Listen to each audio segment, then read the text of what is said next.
Right now at noon, another round of severe weather hits the 4 states this month. How communities are dealing with the impacts. And while things have calmed down for the time being, more thunderstorms, some of those could be strong, are on the way. We'll have a look at your forecast coming up. Plus, why a petition to recall a Joplain City Councilman was put on pause. The 4 states' most watched news starts now. Well, this is KOAM News at noon. I'm Elise Snelly. It was a busy morning across the 4 states as severe thunderstorms rolled through our region, and more rain is on the way. Let's go straight to Chris Warner for more.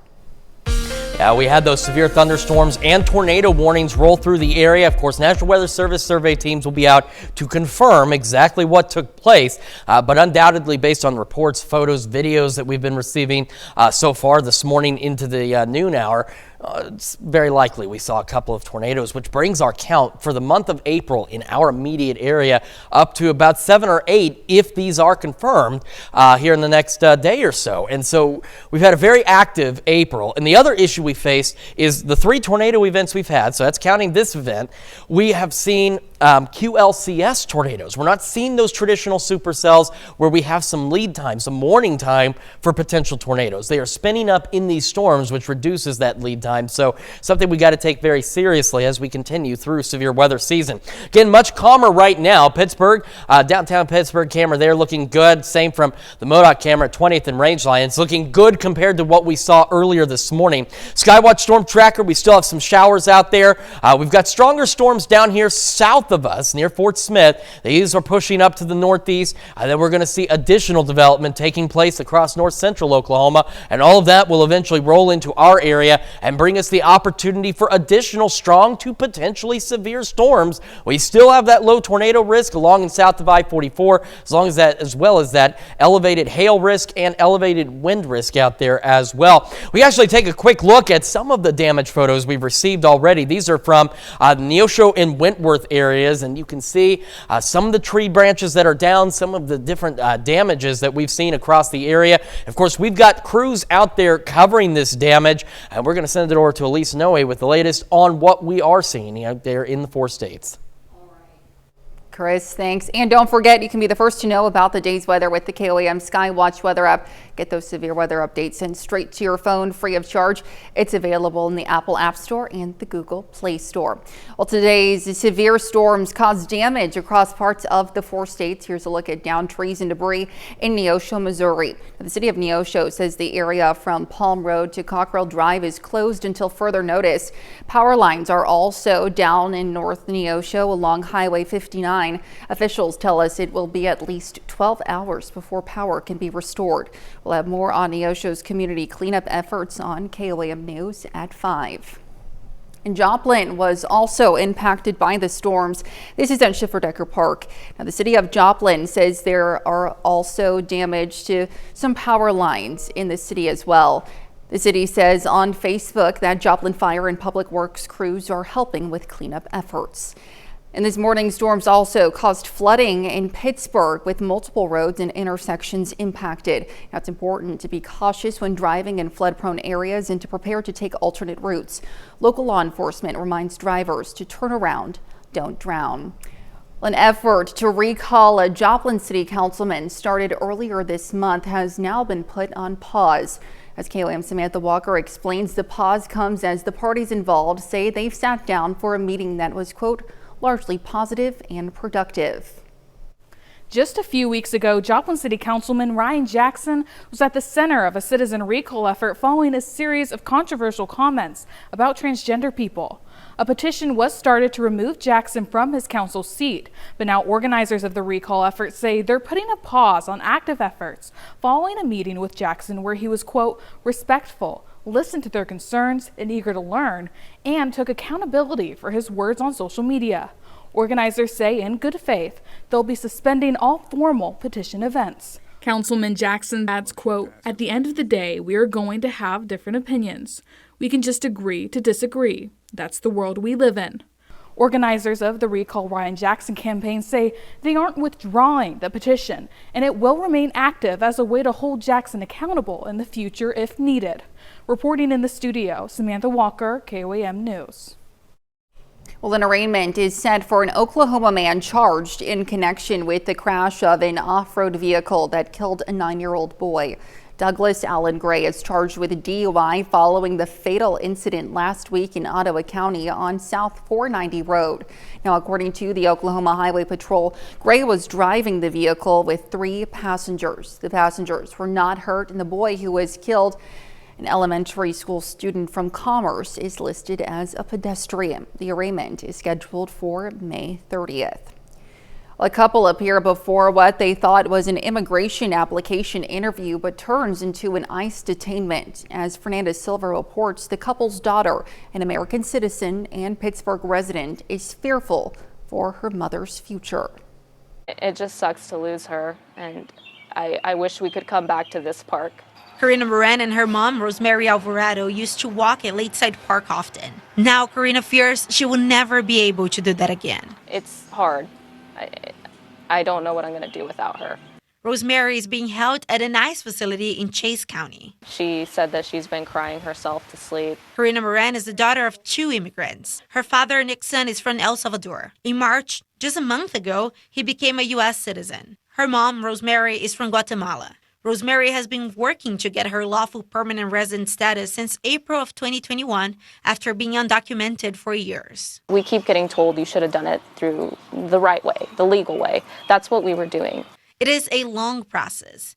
Nixon, who was a lawful permanent resident, filed the petition for his wife. According to Karina, he resubmitted the petition once he got his citizenship last month. Last week, they received a letter from the U.S. Citizenship and Immigration Services. Her family drove to Kansas City for what they thought was an interview. Instead, she was detained by immigration officers. We just watched as they drove away with my mom, and we couldn't do anything about it. We contacted USCIS. They didn't comment on her individual case. Karina's family is in pieces. Her younger brothers are struggling. You know, they keep asking, where's mom? When is she going to come home? According to Chase County Sheriff Jacob Welsh, Rosemary has an order of removal, which a judge issued in 2002. What they had told us is because she was a minor at the time, our attorney told us that shouldn't affect her new petition. According to Karina, the family's lawyer believes the reason for the detention is Rosemary's previous deportation order. She also faced domestic violence charges a few years ago, but the cases were dismissed. I never claimed her to be perfect. But now all they can do is fight for a positive outcome. I was so excited to share, for her to be at my graduation, or for her to watch me get married. It's so quiet in our house, and we just miss her voice. The U.S. Immigration and Customs Enforcement Office has been contacted for comment. So far, they have not responded. And coming up, details on the tragic death of a Kansas City firefighter paramedic. And later, we're making crispy coat chicken in the Mr. Food test kitchen.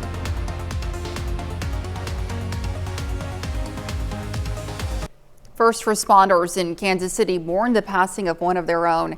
As Chandler Watkins reports, the community is dealing with the loss of a lifesaver who had his own life taken. It is with heavy heart and great sorrow that I announce the death of firefighter paramedic Graham Hoffman. Firefighter Hoffman was stabbed in the chest, piercing his heart while transporting a patient to a local hospital on what started out as a routine call. Outside North Kansas City Hospital, Kansas City leaders spoke on Hoffman's death. He was 29 years old and had been with the department since 2022. Mayor Quentin Lucas says Hoffman died senselessly while serving his community. This should not happen. This should not have happened. There are a lot of things that have happened since I became mayor a few years ago. I never expected a line of duty death like this one. You never expect a violent criminal incident to bring this amount of pain to a community and a family. This is wholly unacceptable. A procession of first responders took Hoffman from the hospital to the KCK Medical Examiner's office. In Liberty, the Clay County Prosecutor's Office unveiled felony charges against the alleged suspect, Shanetta Bossel, including murder in the first degree and armed criminal action.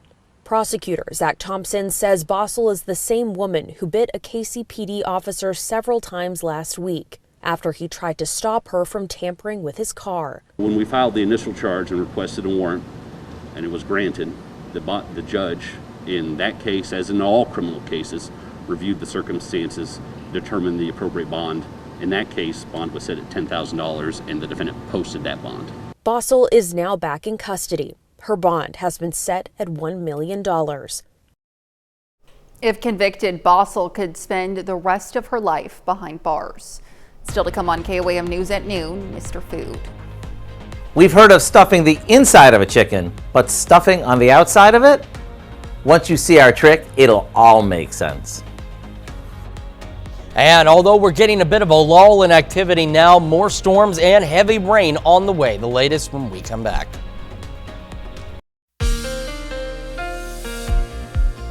Welcome back to the KOAM News at noon. So again, a very rough start to the day for us. Another round of severe thunderstorms and tornado warnings and possible tornadoes. We say possible, we got to wait on that official confirmation, but looking very likely that we saw at least one, perhaps two in our southern counties, including around the Neosho area. Let's take one more quick look outside downtown Pittsburgh. Again, things a lot calmer up there. We had a lot of flooding concerns in Pittsburgh and trees down. I want folks at home to understand, you know, we know there's damage reports across a wide portion of the area where that storm really began to intensify. And we are aware of all this, but we're just trying to cover as much as we can. Our friends in Springfield, their airport recorded 2 90-mile-an-hour plus wind gusts associated with tornado warnings as well. And there's a number of road closures and incidents across the Springfield metro area. So honestly, you know, if you're traveling to Springfield, maybe don't. They are dealing with widespread damage throughout the city of Springfield. And so just a very rough situation across the board this morning. Right now, we do have some isolated showers, a couple of rumbles of thunder here and there. Thankfully, nothing like what we saw this morning. However, so we head down to our south. Now, this storm, that's to the northwest of Fort Smith. Right now, it is just strong. It is not presently severe. But unfortunately, it's an indication we're not done yet. We have the frontal boundary stalling out. And that's what's going to lead to our threat for additional thunderstorms, possibly severe, and additional heavy rain. That particular storm, though, is moving northeast. If it holds, we're talking it may be barely clipping parts of Benton County and maybe southeastern Berry County. But that's one thing that we're monitoring, and then taking a look back over toward the Oklahoma City area and between OKC and Tulsa, we'll see additional that shower and thunderstorm development, and some of those could be strong, potentially severe again, especially along and south of I-44. That's where the frontal boundary is going to stall out. That's where it really is right now. So yes, it's cooled down for all of us thanks to the rain, the cloud cover, the wind, but unfortunately that frontal boundary has kind of stopped, and that's why we still have, for the rest of today into tonight, a low tornado risk south of I-44, the elevated hail risk with those hatch marks indicating the possibility of ping pong ball size hail or larger, and we have the elevated wind risk down there as well, because we're not quite done with these thunderstorms just yet. As we head through the afternoon, again, more showers and storms begin to develop off to our southwest, similar to what we saw this morning. Now, I'm not saying to the same severity levels, but in those rough areas, because that's going to be right along that boundary, and you see that wind shift line. Those will continue. Scattered storms through the afternoon. We'll see additional storms develop later this evening. And as we get later into the evening, which again, some of those odd times like we've seen this month so far, we'll start to see the possibility late tonight into early tomorrow morning, once again, for the potential for strong, possibly severe thunderstorms across the region. Again, as you can even see here, 2 a.m. tomorrow, especially along and south of I-44, that's where that better potential is going to be. We'll get another break in the morning, then we'll start to see opportunities for additional thunderstorms as we head into Wednesday, late morning into the afternoon hours for more storms. Some of those could potentially be strong to severe. The other concern we have is all the heavy rain. We have flood watches across most of the area through Thursday morning, and we can see even more thunderstorms leading into Thursday morning. Here's what we're looking at tomorrow. Thankfully, the risk's a bit lower for us, but still, low tornado threat for our southern counties. Very low hail risk. No areas highlighted. The bigger concern heading into tomorrow is going to be for possibly some strong to locally severe wind gusts. Again, we hit our highs early this morning in the low 70s. Temperatures have fallen out there, and they'll stay a bit on the cool side. We'll be hovering around the upper 50s, low 60s, and we'll be right around 60 tonight for our low, back to the low 70s through Thursday into Friday. We'll have those flooding concerns out there, some gusty winds as well. Of course, the storm chances that we're going to continue to monitor. And then by this weekend, we'll start to clear out, warm up a bit, upper 70s, low 80s. And we'll run into a few more scattered storms as we head into next week. But another round of severe weather, another round of folks here in the 4 states cleaning up now again. Yes, Chris. All right, thanks. We'll stick around. We're making crispy coat chicken in the Mr. Food Test Kitchen. We'll be right back. Howard's making crispy coat chicken in the Mr. Food Test Kitchen. Every day we get emails and posts on our Facebook page from those of you who are looking for new ideas for dinner. Let's face it, making dinner every day can be quite a challenge. So let me introduce you to a dish that I've been making for years that is down-home delicious and super easy. All we do is mix a package of herb stuffing mix that we crushed with a bit of rub sage and a packet of Italian dressing mix. You see, starting with the stuffing will make our chicken crispier than using plain old breadcrumbs. Now all we do is dip a cut up chicken that we season with salt and pepper into some beaten eggs before breading it with our coating. Once it's breaded, we place it on a baking sheet, spritz it with cooking spray, then into the oven it goes until it's cooked through and the coating is crispy. And if you'd rather use all drumsticks or go a bit healthier by using boneless, skinless chicken breast, go ahead.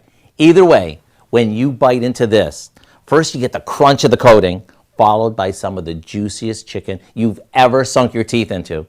I really do hope you'll go online and get the recipe for our crispy coat chicken so you can enjoy the big taste of fried chicken without all the guilt. I'm Howard in the Mr. Food Test Kitchen, where today we found a crispier way for you to say, ooh, it's so good. You can find the recipe on KOAMnewsnow.com. Now here's a look at the 4-state market prices. All right, again, just a few lingering showers and rumbles of thunder in our area, but we are watching for additional development taking place in north central Oklahoma that will eventually late tonight or later this evening lead to the potential for some additional strong, potentially severe storms. A few more of those possible Wednesdays, ending by Thursday, flooding concerns as well, and then drying out by this weekend. All right, Chris, thanks. Do you have any for us tonight? Well, a lot's coming up at 5 for starters. More on the severe storms that impacted the 4 states this morning. Left behind damage and some flooded roads. Plus, 2 Southwest Missouri colleges are joining forces to promote agriculture, and Ronald McDonald House Charities of the 4 states receives a local donation.